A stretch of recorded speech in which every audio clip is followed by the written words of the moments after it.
Hey,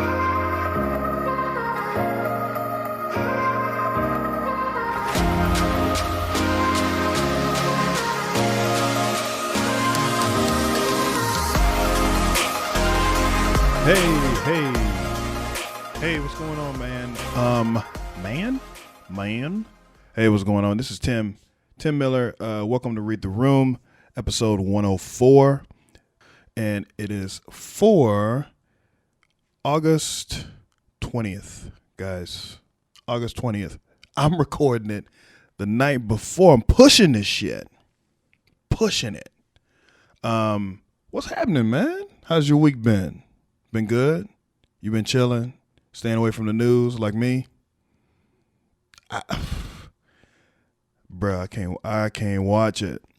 It's too much. Much too much. Before I get into that, right quick, thank you all for commenting, viewing, listening, all of you. I appreciate the love you're sending me. You guys are very much so. Let me see this guy's name here. He sent me a message, and I just wanted to say thank you, bruh. Appreciate you, bruh. Because you got to send that love back, man. Got to send it back, bruh. Feels good, man. Sheesh. I can't find it. Well, right quick, I'll just name drop right quick. Ian, appreciate you. I'm sorry. I hate I couldn't make it this year, but I definitely will try to make it out next year. Ian is a buddy of mine that lives in Massachusetts, and he's also a listener from what I hear. So I just wanted to give him a quick shout. And that's it, man. If you got anything you want to say to me, hit me up on YouTube. Although there won't be another video this week, any of my other YouTube videos, my stand-up, anything like that, just type in a little message, a little comment. Don't be stupid. Don't be crazy. This is my audience curation period, right? And this is when you hear about people that have a massive amount of followers, and they'll have crazy people in that group of followers.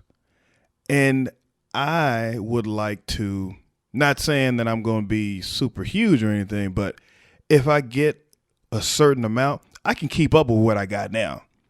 I can keep up with y'all. I can rock with this, right? All the numbers from my email list, the numbers from my YouTube channel, the numbers from my, my podcast page.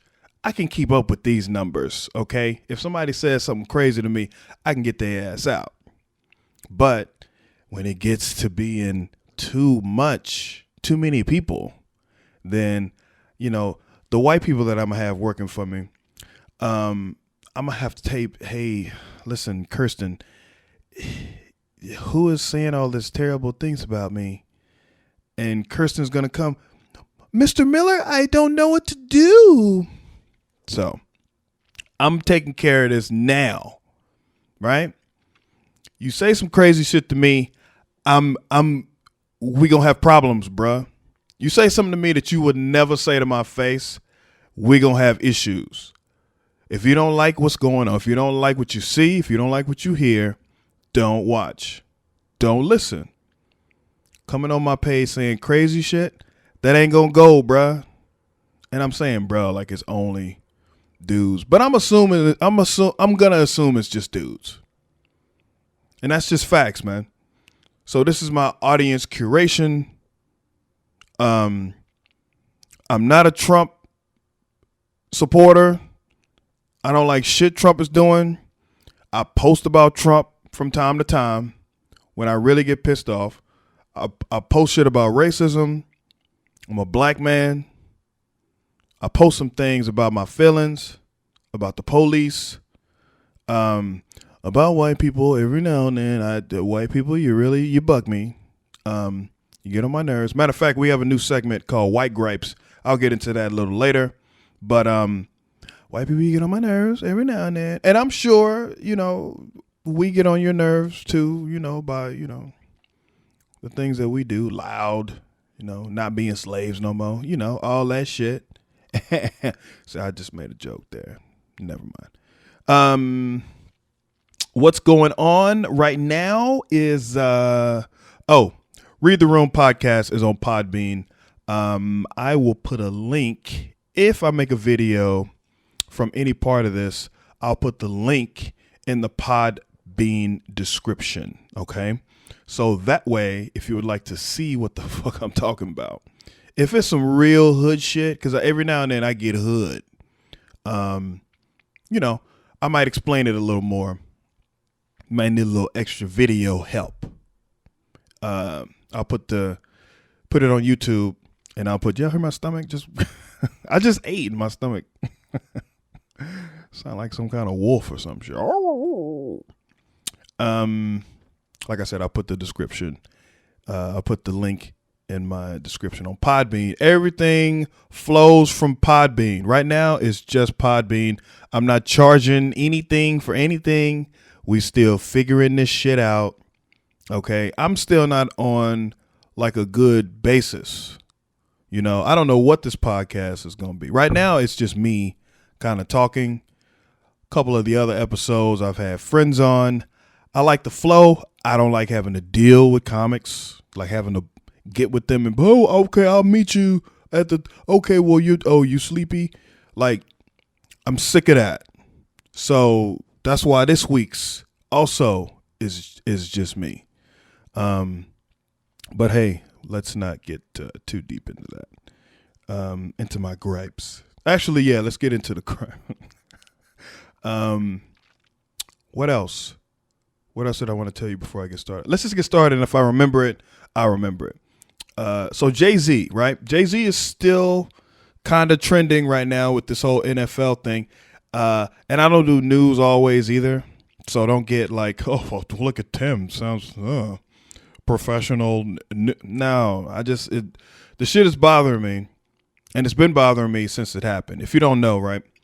So Jay-Z, who was a supporter for Colin Kaepernick's movement, the kneeling and the not necessarily the protests of the NFL, that came later.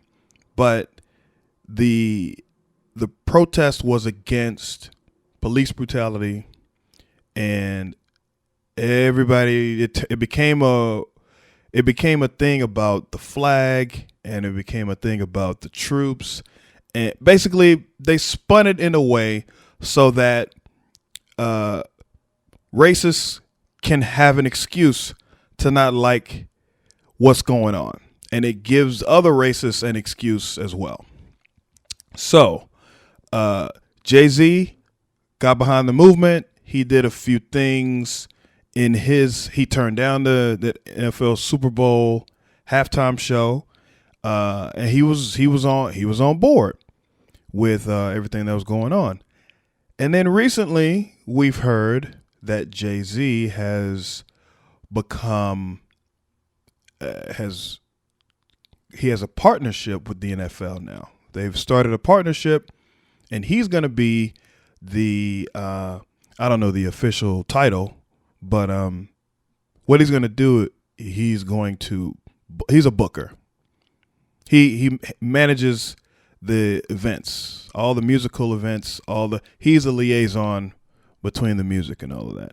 And on the one hand, it looks kind of fishy. It looks like the NFL is using this black dude who's big in the rap game, big hip hop artist, and who also, this is the other hand, is very big on the movement. He's very big. He and his wife, I don't know if you've heard of her, Beyonce. They do a lot for underprivileged people. They do a lot for the homeless. They have an organization that helps out. So there's a lot of people that are immediately, I mean, when this news came out Wednesday, Thursday, they were immediately like, see, that's why you don't trust. That's why you don't trust he's a billionaire. He's a capitalist. That's what he talks about in his music. Come on, man. We can't be that quick to turn our back. There has to be another angle, right?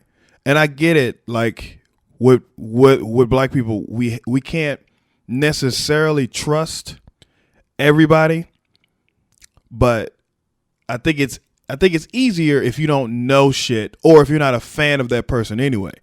I also think it's easier if you are a fan to overlook some of the shit.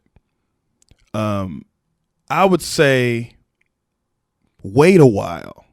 Why do you have to have such a strong opinion about it the next day? And I understand content. You need to put some stuff out. I get it. But you sound crazy to me. Like you coming at this so hardcore. Yeah. Fuck him, man. Cause he's supposed to be, and he did the thing, and then he said this, and they're trying to use his lines, like some of the stuff he said, like they didn't understand what he was saying and shit. I guess in the meeting, he said, like, look, we're past kneeling, because they did a press conference, which looked fishy too. They did a press conference, and they didn't have any cameras. They didn't have any, like, they invited very specific people to come in and talk or ask questions. Very specific members of the press. It didn't have like a big announcement. It was kind of it was like a get together. It was like hey, you guys, I'm meeting with Roger. You guys come on in to the, yeah, we're going to have snacks and shit. And they came in, they was asking questions, and Jay-Z mentioned, or Jay-Z said, like, look, we're past kneeling, and, what's the next thing? And I feel like this should be the next thing. And everybody was all on, what you mean is past kneeling? Is we past kneeling? We ain't supposed to kneel no more? Can you fucking relax? Can you relax with the nonsense? Dog, we can't be this, not aggressive. Like, we can't be this silly with the shit. You know what he meant. I know you knew what he meant. Can we not be, is there no nuance? He didn't mean stop kneeling. He meant, look, what's the next thing? What's after kneeling? Like, we're past that now. Keep kneeling, but we're going to do something else. I don't know, man. The shit bothers me. And the other thing that nobody is talking about, okay? I hate to bring this up. Jay-Z is light-skinned, dog. Jay-Z is light-skinned. You know you can't trust light-skinned niggas, man.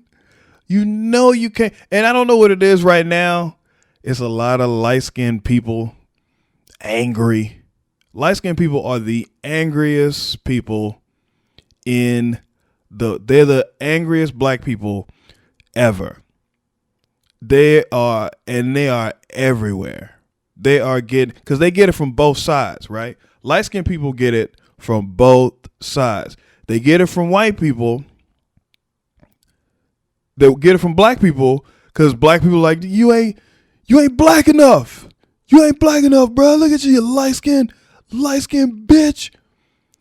And then they go to white side, and white people are like, you're black. Get away. You're black. So they just confused. So they get to pick. They try to pick a side. And whatever side they pick, that's what they go with. But they still got that thing in their head. Whichever side they pick, they still got that little, you used to talk shit about me. In the back of their mind. If they go with black people, they still got that, yeah, black motherfucker, you used to talk shit about me with your brown, you chocolate ass niggas. They go to the white side. They still, you fucking piece of shit. White people, you used to talk that. Yeah. Hey. What? Yeah. Sure. So just remember, man, right now, light skinned people are, they got the torch when it comes to Colin Kaepernick, like Beyonce, Robin Thede, just all of these angry mixed motherfuckers. All these angry mixed people, man. I don't know what it is. What's her name? Son. Is that his son? No. Is that her son? Jesse. What's his name? He made that BT speech. Jesse Williams? Yeah. Jesse Williams, light skinned nigga, green eyes. Come on, bruh. They all light skinned now. All our activists, light skinned. Not all of them. A lot of them. But hey, that's what we need to watch out for. Not watch out, but we can't get mad at these people, man. They got it from both sides. White gripes. Here we go. New segment. I have a gripe for white people. And I've been thinking about it for a while, and it affects me.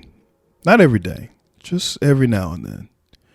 But I'm in public, and I'll be at a coffee shop or a bar or just about anywhere that's segregated, and or just about anywhere that's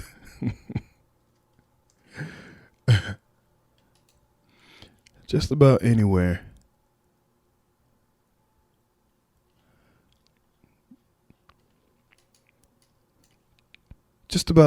that's integrated.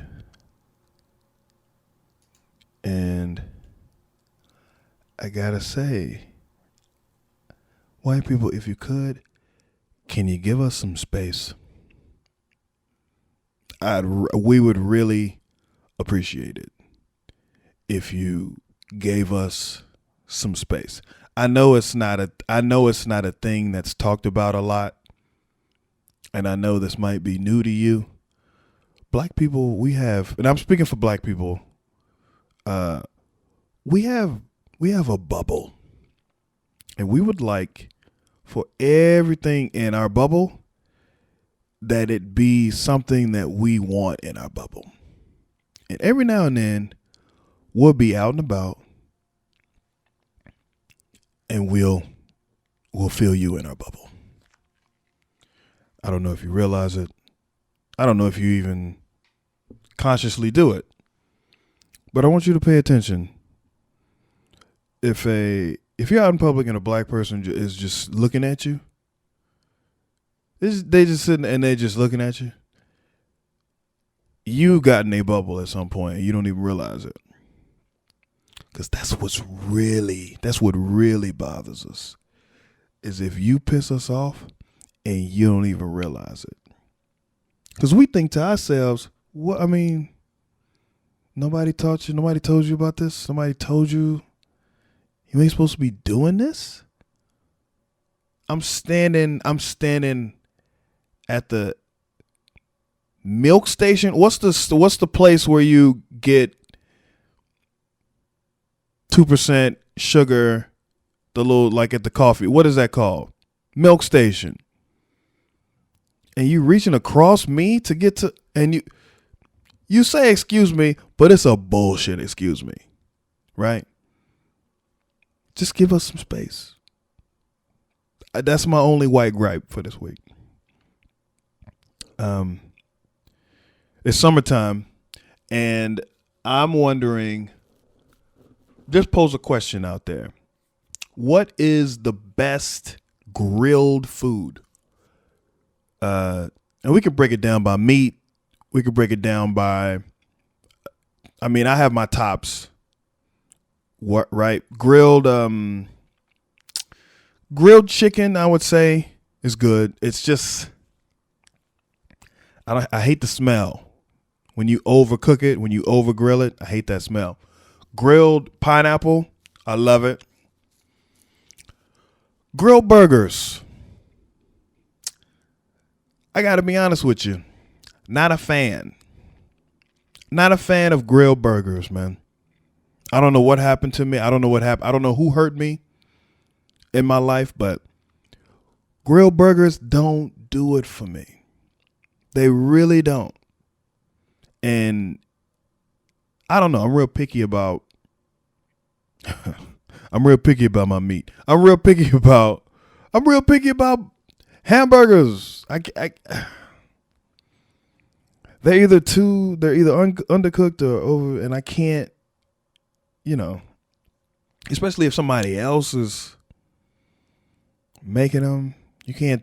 Hey, I guess you can tell them, hey, can you put this back on it? But by then they throw cheese on it without asking, and I don't like cheeseburgers, so it just bugs me. Chicken to me is the best, always. Grilled chicken, grilled pineapple. I don't know if I would eat a pineapple chicken sandwich though. I don't know. It does sound good. I had an interesting week, man. I felt do something nice for somebody. I know most of you do. You're well-behaved grown-ups. Most of you do.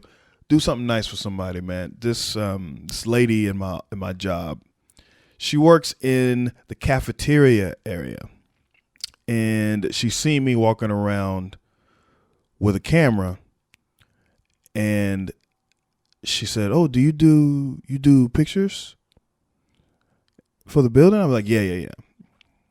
Not like that, but I'm like, yes, I do, and we talked a couple of times after that, and then recently, maybe I don't know, a month ago, 2 months ago, she saw me, and she said, "Hey, you do pictures, right?" And I said, "Yes." You remember? She said, "Yes. I need someone to help me with a project for my mom. She passed away, and we have an event for her. And I would like for someone to put together a video from the pictures of my family." So I go, I think I can do that. Mind you, I gathered that from what she's saying. There is a huge language barrier. She's very Ethiopian, like extremely Ethiopian. She owns the parking lot to our. No, I'm joking. She's very Ethiopian. So, very nice lady, works 2 or 3 jobs, and I say, absolutely, I can definitely help you. Please give me. She said, okay, I have to gather the pictures, and I'm like, okay, get the pictures together, give them to me, and then I'll create this video for you. So weeks go by. Every time I see her, I keep forgetting to get and she's doing the thing people do when she's shaking her finger at me. I should do a video and put this up. But she's shaking I gotta get you those pictures. And I'm like, yep, sure. You sure do. And she, every time I see her, month goes by, right? A month, another week goes by, I see her. She's like, oh, hey, last night I worked on those. I got all the pictures together, and I kind of have them arranged. Meet me at my office, which is kind of outside of the building where we work at in town. So this other job that she works, it's like an insurance place. So she says, hey, meet me there. So I go there and I meet her. She has all of these pictures. I will go 100 or so. just different types, old pictures, and they're all of her mom and her family. Old black and white pictures, like doo-wop old. Like you look at them and you go, oh, people used to pose like that. You know, when the camera is right in front of you, but you're supposed to look off to the left. That's how old these pictures are. And sweet, huge family. Huge. And we're going, and she's telling me all these, this is my cousin, this is my mom's sister, this is my other brother, it's my brother, he still lives in Ethiopia, and then these are his kids, and we're going, and she's telling me all this stuff to put in, and I'm like, cool, okay, they're hard copy pictures. I need to scan these pictures, put them in a printer, put them in a scanner, scan them, and then take the image that comes out from the scanner that's digitized and use that as for the video, to put it in the video. So, 100 pictures, 150 pictures, 300 pictures, something like 500 pictures. So I'm like, great, that's cool. I'm glad you made a decision. Fine, I'm glad you finally come. And she's telling me, oh, but put this in there. You got to put this one and this one and this one. And you got to put this one. And this is, I'm like, cool. So when is the event? Like, she's like, the event is this weekend. She gave me the pictures on Wednesday. And I'm like, what? This weekend? Yes, this weekend. So I want this one. And I'm like, oh, hey. So like this weekend, like this coming up weekend. She's like, yes. So this one is my brother. And in my mind, I'm like, it's just eating away. I've already said yes a month and a half ago. I already said yes. So I can't say no now. So I'm like, I'm biting my, and I'm going in, and I take all this lady's pictures, her precious pictures of her family, and I'm hoping, I don't know, that I get into a car accident and they burn up just the pictures, and I'm like, get at it, concentrate, do the stuff, do the pictures for the lady. So I take them home. And I just start arranging pictures on my little printer scanner thing. And I'm getting 4 on there, like 4 in a row. And 4 at one time, 4 at one time, 3 at one time. Because they're all different sizes. And what you have to do is you scan it. And then it's a picture, one picture with 3 smaller pictures on it. And then when I put it in the editing software, Adobe Premiere Pro, I put it in there, and what I have to do is I have to turn it, scale it, make it bigger, make it smaller, and I added zooms too, like zooms, tilts, showing, because some of them are landscape, which means long, rectangular, and some of them are vertical, which means tall. So I have to put it in there in a way that looks good, make it bigger, make it smaller, all of that. So I'm doing that. I didn't start that night. That night I had a show, right? Thursday night I start, and I'm doing that, and I'm watching the boys, and then I leave. I go to another show Thursday night. Friday night, I go home after work, and I really start, and I'm doing boom, boom, knocking them out, boom, boom, boom. Picture after picture after picture. Get them all uploaded. Get them all digitized, and I got them in the system. And I just say, I'm gonna go to bed, right? I'm gonna go to sleep, and I'm going to wake up early Saturday morning. And I'm going to finish editing this. And I do just that. I go to bed. I wake up at 4 a.m. and I start editing this lady's pictures, and I get done around 9 a.m. Right? I get done and I send it to her, and I send it through I think I send it through a site. You just drop a file in this folder, and then I gave her permissions. Her and one of her cousins gave them permissions, and I say, take a look. Thank you for letting me do this with your family. Hope the event goes well. And I do the salute in my head. Thank you're, and I get an hour later. Oh, we have to take out this. We have to take out the picture with this guy because people don't like him in the family, so they're gonna hate me if I put this picture. They got to take out this one. I don't like this picture of me because it doesn't look. And I'm like, oh my God.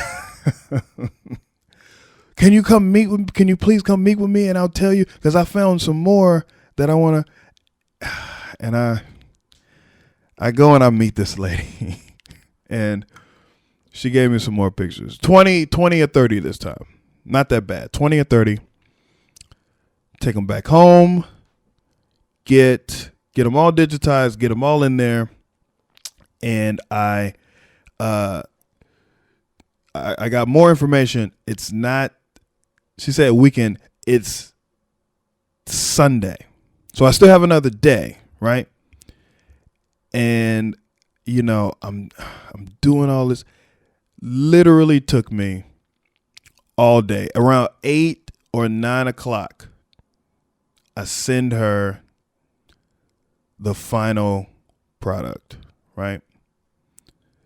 Send her the final product.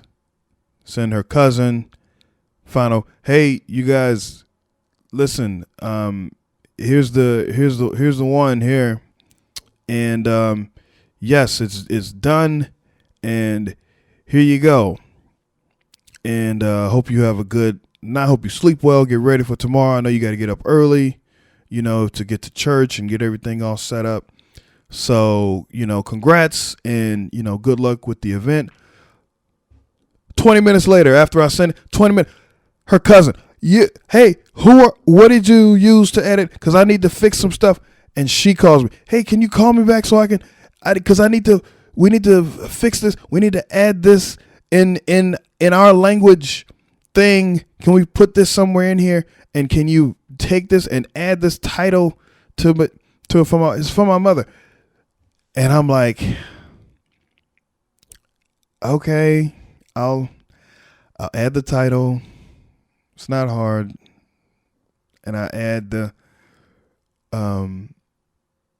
music, by the way. So this is a video. It's only pictures. And it covers up this music that's under it. And the music came from this video that she had. She said, oh, I can't get the video. This is when she gave me the pictures on Wednesday. Oh, I can't get the video. I'll send it to you. And so I take the pictures and I start working on it a little bit. And I get and I'm like, oh, okay, well, it's probably like a, 3-minute song or whatever, which is the dumbest thing. If you ever think to yourself, oh, this is probably this. Okay. Right there, you lost. Okay. 11 minutes, this song. It is an 11-minute song. My hands would hurt. Who plays instruments for 11? What is, and it's an instrument that I've never heard of before. It's an instrument that I think 3 spirits popped up in my house. I got to get some sage from playing that music in my house. I'm not saying they bad spirits. I'm just saying they spirits. 11 minutes. So I have 11 minutes of music to fill up with pictures. I mean, I guess it's a good thing that I had 175 because, or whatever number, 600. So I make the edit, I do the final edit, and I'm done. I'm done. It's 2 a.m.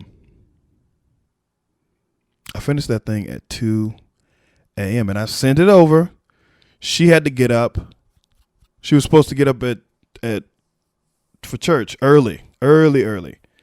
And she said, I'm not going to go to sleep. So just call me when you get done.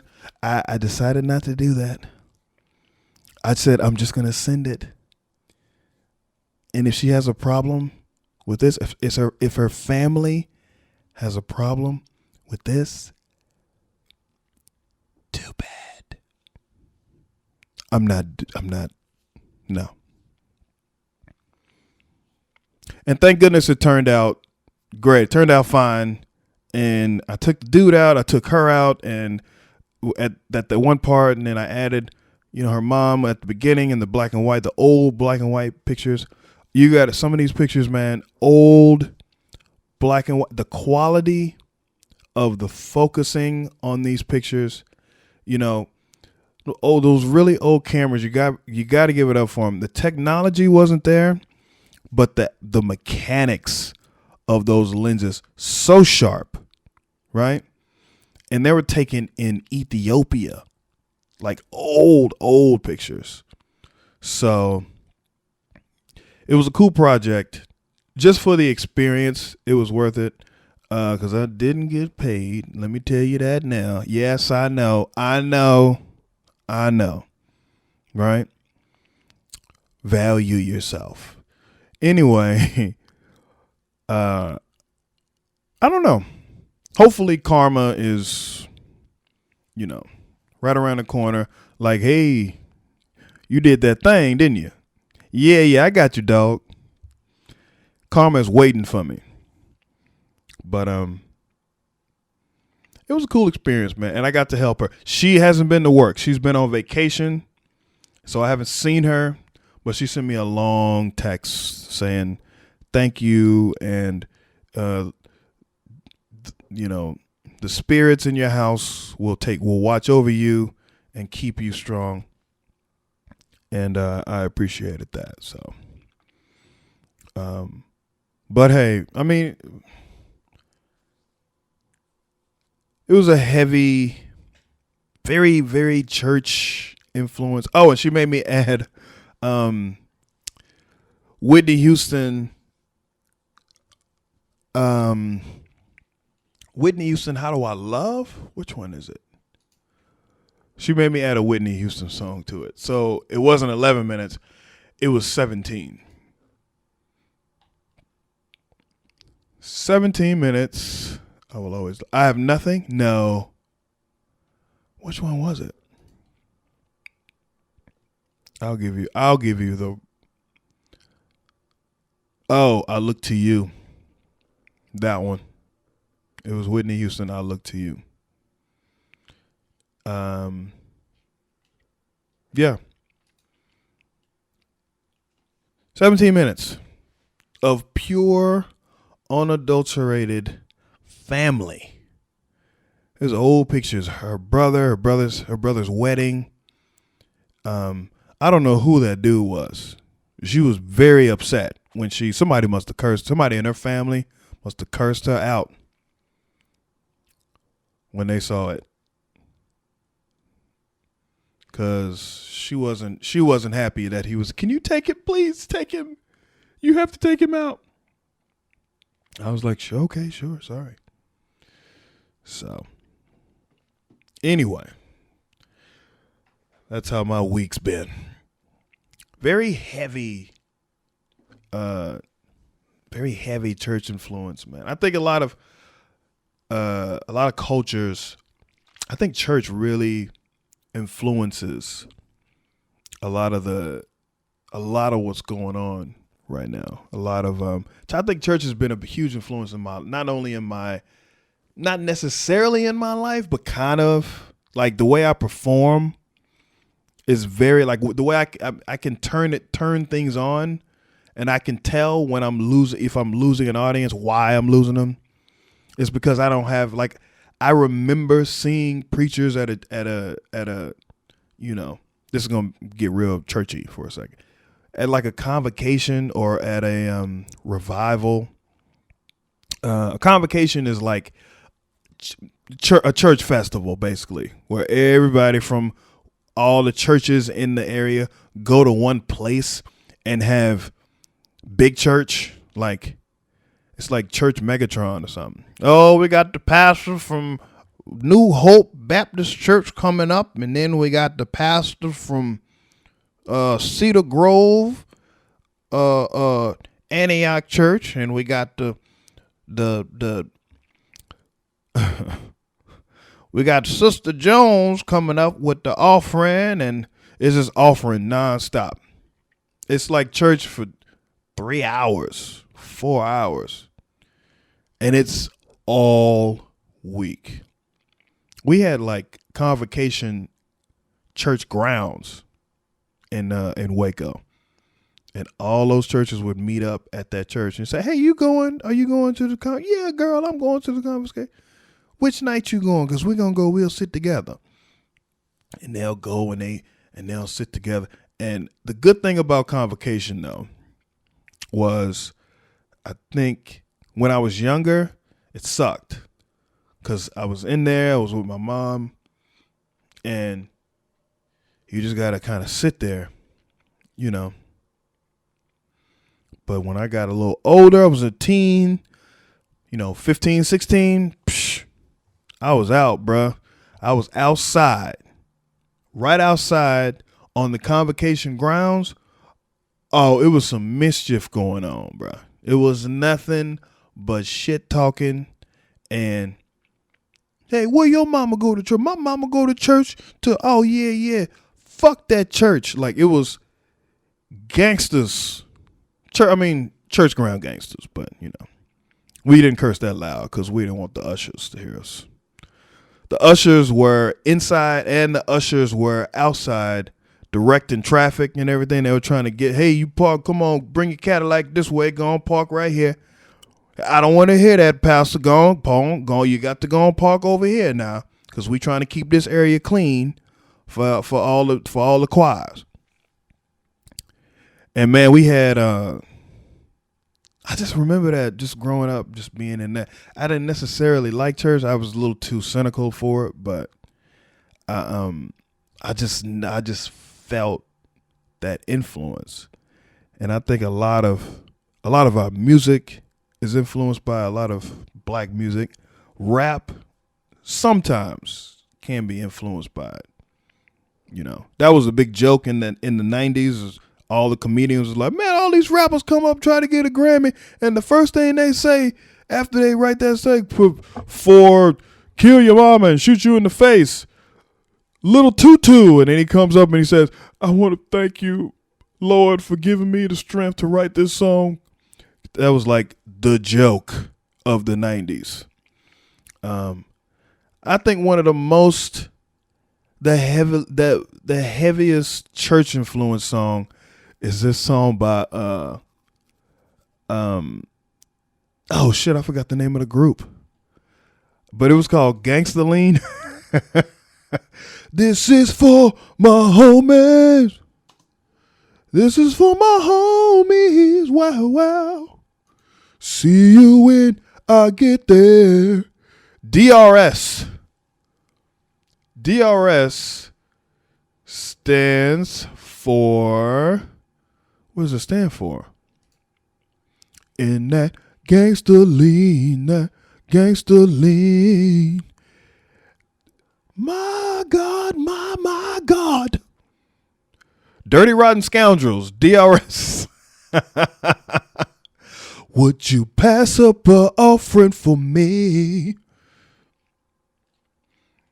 Now, that song pales in comparison to their second song, which is Dickies and House Shoes. Okay, so just saying Gangsta Lean, and it's 4 dudes, and they walking They got on flannels. This is like this is 90s. Straight up 90s outfit. 1993, as a matter of fact.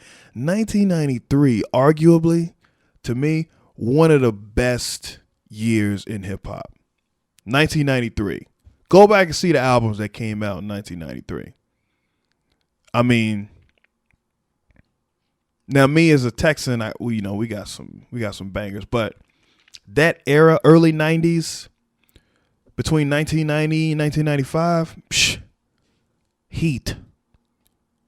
Some fucking heat. Let me tell you. Method Man, not Redman, but Method Man, let me see, Method Man, Wu-Tang Clan, UGK's Riding Dirty came out, and bruh, Outkast, I think Outkast's second album came out then. I don't think it was their first. The second one came out. You know what? It might have been their first. It had to be their first because it was their 1993 they were still on their first one. Because 1996 I was in the Army, the second one came out, which was ATLians. But that Southern Playalistic Cadillac music, shit. Southern Playalistic Cadillac. That South shit really put South shit on the map. And if it wasn't for that album, I guarantee you. Wait a minute, that's not the album that won Outkast. Outkast won. They won for Aquemini. Yeah. They didn't win for that second album. They won for Aquemini. That's right. So, but that was the beginning though. That was like their first album, Southern Playalistic. They was like straight up jamming. Second album, ATLians. He had already changed. What's his name? What the hell?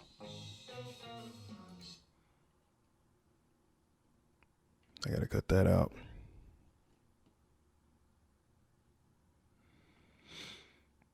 The second one was, he had already changed. Andre 3000. He started wearing he was going through his transformation, and he, I still liked it, what he was doing. I still liked it. I didn't care. Because he was still flowing. And then the third one, of course, I would say by far one of the best albums. One of the best Outkast albums, Aquemini. Even the sun goes down. Heroes eventually die. Horoscopes often lie. Oh, and they had this, Chunky Fire. Listen to that song. Chunky Fire is for like a hip hop. It's not for like if you just getting into hip hop and you kind of like rap music. Like you kind of like hip hop. No. You got to really listen to hip hop and know what they're saying to get Chunky Fire. I mean, that song is just a straight up masterpiece. Let me tell you. And in that song, they put their acceptance speech for winning. I think it was the Grammy. What was it? Oh, the BET Awards. It was a fight. It was BET Awards. Because that was the BET Awards where Suge Knight and Puff Daddy, their two crews got into it. And then Snoop Dogg went up and said, y'all don't got love for Dr. Dre and Snoop Dogg? Well, let it be known then. We know who we are. We don't give a fuck.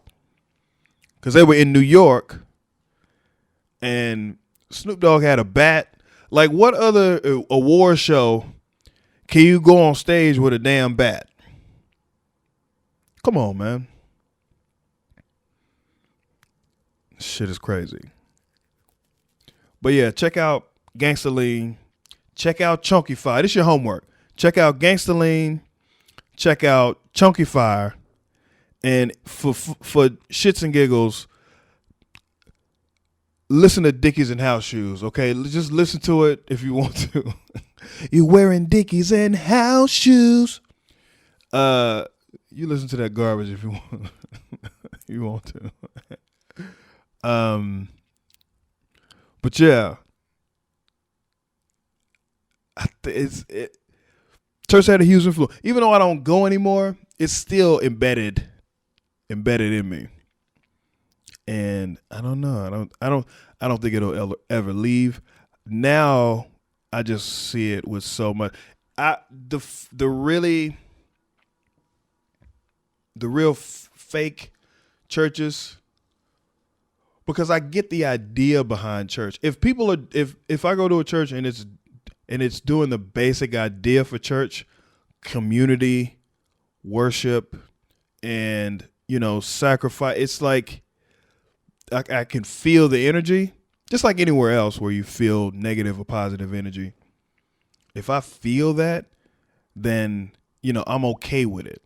I don't judge anybody for what they believe. A lot of people don't believe shit.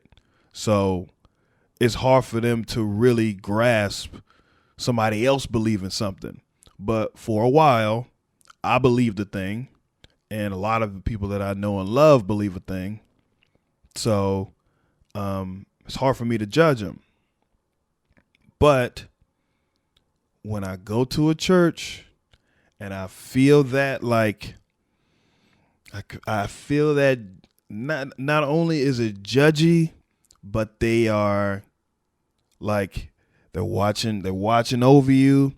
They're keeping up with your like they're keeping up with your money somehow. They like, oh, so how much did you give? Like not necessarily, it doesn't happen like that, but it's close, man. The shit is close. So it just bugs me, man.